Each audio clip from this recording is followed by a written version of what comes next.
Welcome to Chillin' 101. We hope this video helps. You begin by confirming what you already control, the unlocked iPhone 15 and its device passcode. Once done, make sure you can receive codes at a trusted phone or email. That's how Apple verifies you. Open Settings and tap your name at the top.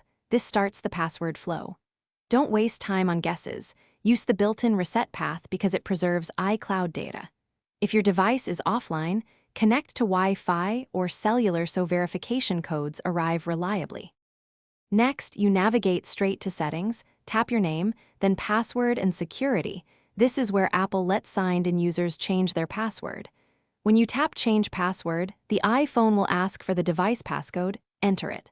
After that, follow any two-factor authentication prompts, a code to your trusted device or phone. Make a strong new password and confirm it. This method works because Apple validates you via the device and 2FA instead of asking for If you can't change the password because you lack the device passcode or 2FA, start Apple's account recovery process from the iPhone or a trusted device. This is a deliberate multi-day verification. You'll provide a recovery contact or phone and wait for Apple to confirm your identity. Be patient. Make sure you note the recovery time estimate and check messages frequently. Troubleshooting tip: if recovery stalls, try a different trusted phone or signed-in device, and double-check that you're using the same Apple ID email. Thanks for watching. Consider subscribing if we helped you.